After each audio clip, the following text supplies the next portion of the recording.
Good morning. My name is Tom. I come to you from the Rustic log cabin in Northern Maine. Welcome to my shop this morning. I wanted to get yourself a cup of coffee. I wanted to do a little follow-up video. I did one not too long ago called something weatherman. I can't remember anyways, but you guys will. It's the one I did about the weatherman. I want to say frustrated weatherman, but I know that's not the title. So anyways, but this is just a follow-up on the crazy weatherman. Maybe that was the title, crazy weatherman. I know that's what's on the thumbnail, so if you see crazy weatherman, you've got it. Being an outdoorsman, knowing weather is something that we all ought to know, and not really rely on the weatherman, because in years gone by, you didn't have access to weather reports and stuff like that on hunting trips and fishing trips. When you went off-grid, it literally meant off-grid. You said goodbye to telephones and telephone service and everything. And it wasn't that many years ago that you just didn't have access to the outside world. Whether it was on my canoe trips or on a fishing trip. Used to go into Matagamon Lake for 10 to 15 day fishing trips. So you'd be in there for 15 days and you had to figure out the weather for yourself. You know, I've come off canoe trips in the past where the weather was hellacious and we didn't know why. Until we got home and you watched the weather and then found out that there was a hurricane that brushed up the coastline. One year there was something going on down in Massachusetts where hurricane or something. That was a long time ago. I would say 20 years ago anyways. But we didn't know, we figured out, you know, we had just hellacious wind. We were on a canoe trip and we got blowed into shore where we had to make camp for an extra 3 or 4 days because you just couldn't canoe the big lake we was on. It was just Uncooked Lake, if any of you know where that is. We just pushed off the big island up there. If you look on the map, it's called Big Island. We just pushed off Big Island with the canoes, got out about, maybe 3/4 of a mile, and then it was just 4-foot whitecaps. So it blew us into the big shore. They had nothing there. We had to go. We beached the canoes, and then we went into the woods, chopped down some trees, made a clearing. We had 4 canoes and 4 people, and that's where we hunkered down for 4 days. So knowing the weather sometimes is your responsibility. You know, we can't figure out there's a hurricane, but we can definitely. There are signs in just going around you that if you know what you're looking for, then the signs will let you know that something's coming up. One is just a cloud cover. Now I don't know, you know, if you start looking in books, they got all kinds of names for every cloud and all that. I don't know that stuff. But what I do know is if you look up at the sky and it's all clouded in, it's different heights. You know, sometimes you can see the cloud, it looks like the clouds are just above the trees. Other times they're way above the trees. And other times the clouds are way high. And so just by looking at the cloud formation, you've got some idea that it's going to be rain. You know, if the clouds are really high, then the chance of rain is next to nothing. That's just something to remember. If the clouds are really high, it's probably not going to rain 9 times out of 10. So if you're on a boating trip, a fishing trip or something like that, and it's just high clouds, it's not going to rain. Now if they come down a little bit, that's a good chance you're going to see some kind of precipitation that day. There's a good chance it's going to rain that day at some point. And then if the clouds are really low, then it's probably 100% chance that you're going to see rain. And that same thing like come the winter time, when it comes to snowstorms and stuff like that. There's a lot of times, you know, like even the weatherman goes, no, gonna snow. Well, If it's extremely cold, it's probably not going to snow.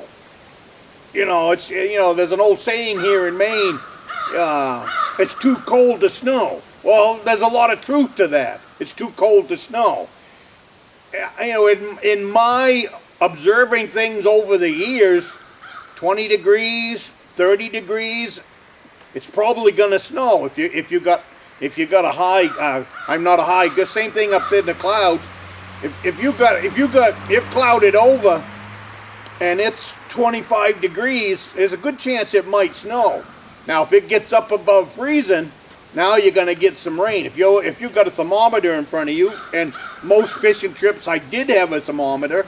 At the cabins I do have a thermometer, and so if it's around 32 degrees, you're going to start seeing freezing rain.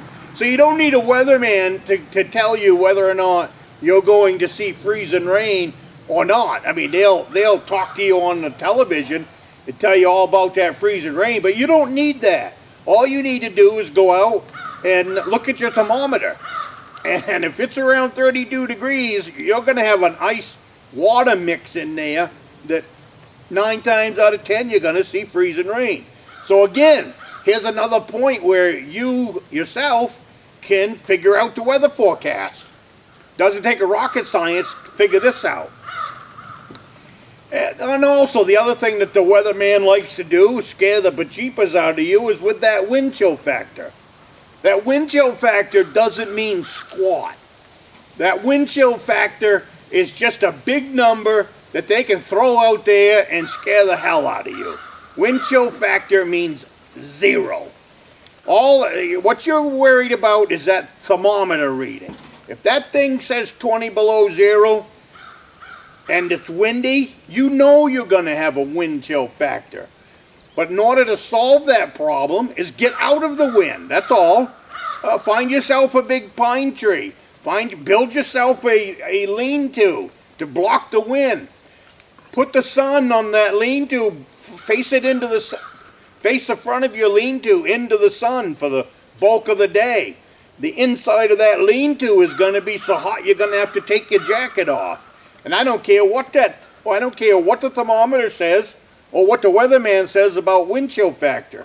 You're going to get all kinds of heat coming out of that sun to warm up whatever little cozy spot you can find. Over the years, sometimes I've been ice fishing in weather like that. If you got a fish house, it's not a big deal at all. You get inside your fish house. As soon as even with no heat in a fish house, as soon as you get behind the fish house and block the wind, the temperature automatically rises because you're not in the wind chill anymore. If you climb in your fish house, even with no heat, it's going to be probably 30, 40 degrees warmer. And it's the same thing out on the lake. If you don't have a fish house, go find another fish house to hide behind. I've done that lots and lots and lots of times. If I'm on a lake and there's a fish house there and I don't have a fish house, I need to block the wind, then I get behind the fish house and I fish all day. You poke your head out once in a while and check your traps, and then you get back in behind that fish house. So it's not really, the wind chill doesn't play into it. I don't know why. When I was a kid, they never talked about wind chill factor like that, not like they do now. They don't give you the real temperature nearly as many times as they give you that wind chill temperature. And again, that wind chill temperature means nothing. It means put a hat on. It means put some gloves on. It means put a face mask on if you have to. If you ride a snowmobile and it's 20 below 0 and you ride a snowmobile at 30 miles an hour for 2 miles out to your fish house or out where you're going to ice fish, you're going to have frostbite on your face. That's just the way it is. And so you have to cover your face, whether it's with a helmet, with a shield, or a face mask. You need to have at least amount of exposed skin as possible. And I'm guilty as the next guy. There's been lots of times that I've just jumped on a snowmobile, ran out to check conditions, or ran out to look around the corner in the lake and see if I'm interested in going up further, And that little bit of a ride is more than my face wanted during that. If you're 0 or below, it's not going to take much speed on that snowmobile that you're going to feel the effects of wind chill.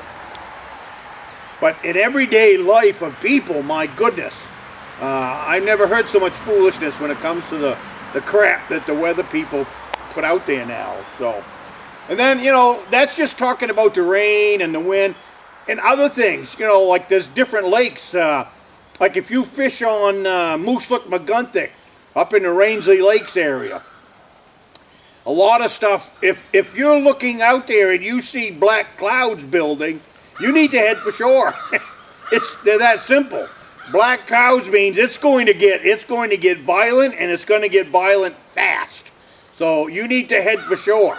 Now heading for shore doesn't mean just heading out to the, getting back to your pickup or getting back to your car. Sometimes that's not the safest thing to do. So if you see black clouds building, sometimes the safest thing to do is just head for shore. Or you can feel which direction the wind is coming, so it's a good idea. That's where that storm is going to come from. So you want to go hide out behind an island or a peninsula. Try to get yourself out of that direct wind if you're sitting in your boat and you just want to, this storm is going to blow by and it's too far back to your vehicle. Heading back to your vehicle, in most cases, could be the worst thing to do. So keep that in mind. It's just, if it's not safe, it's not safe. So that means get off the water, hide yourself, thunderstorms. Many times I have put my boat up to the shore, tied off, and just waited the storm out. 20 minutes, a half hour, and the storm is done. I always have a top in my boat. Sometimes we'll just pull it up over the tops of us once we get to shore. There's nothing to hold it up other than the tops of our heads, but we're out of the weather, especially early, like early spring, or if you get a storm that comes in and it's cold, you don't want to get soaking wet if it's a cold day anyways, especially in the springtime. So just get in and out of cover. That's, but that's another weather thing that you see while you're out in the great outdoors. Let's see. What was the other one I was just thinking about? Oh yeah, if you're out on a lake, and it could be in fields. Now you guys that live out in the flat country where there are no trees, you guys probably see this stuff all the time. But here in this state where we're on a big lake, we can see sometimes 4, 5, 8, 10 miles down the lake. And what you'll see is it looks like a wall of water going straight up to the clouds. And so you look at that and you say, geez, I wonder what that is. What that is the edge of that rainstorm. And you're dry because it's not raining where you're sitting, but down the lake you can see this wall of water that's going down the lake, or off in the mountains you can see it. And again, depending on the wind direction, you've got X amount of minutes before that rain gets to you.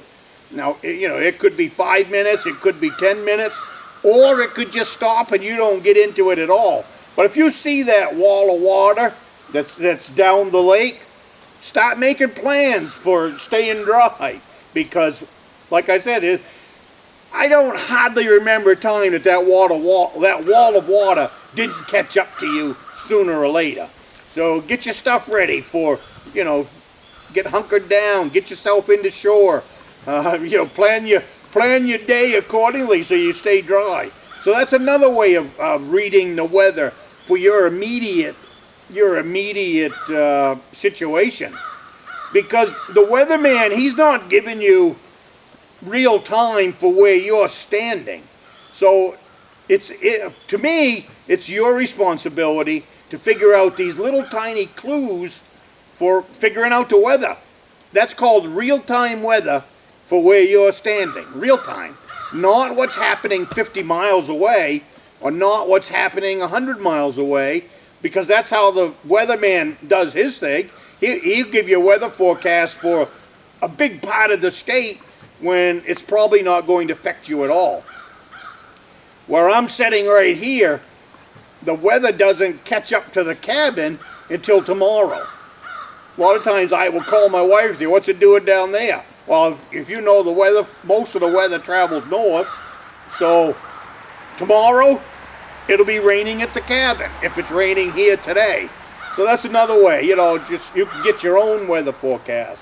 But start paying attention to what's going on around you outside. Another thing in the woods that's going to tell you it's going to rain is in the summertime when all the leaves turn over. Now, I can't imagine that you haven't seen that at one point in your life, but when the leaves are upside down on the trees, that it's going to rain. 9 times out of 10. I don't know why the leaves do that, couldn't tell you, but I know when I'm driving down the road and I see the leaves upside down on the trees, then I figure it's about to rain. Another one they talk about is when all the cows in the field are laying down. Well, I've been following that one probably since I was a child. I have not figured that one out yet because I've seen cows standing in a field during the rain. I've seen cows laying down in the field before the rain. So I don't really know if there's a whole lot of scientific fact to the cows laying down in the field before a rainstorm. That's kind of like tipping a cow over at night. It takes 4 people to tip a cow over. One person cannot go out cow tipping. Yeah, the cow weighs about 3,000 pounds. Give or take, I guess. Oh, I don't know. So them are the main parts of weather that I pay attention to. And just, you know, pay attention to what's going on outside. You'll get it. So if I think of something else, I'll add to this in a future video. But I kind of wanted to follow up on the crazy weatherman video because I got thinking afterwards. I made fun of the weatherman, but I really didn't come out afterwards with an alternative. And the alternative is you. So I dropped my coffee on the ground. So you guys have one sip of coffee with me. And I will see you next week.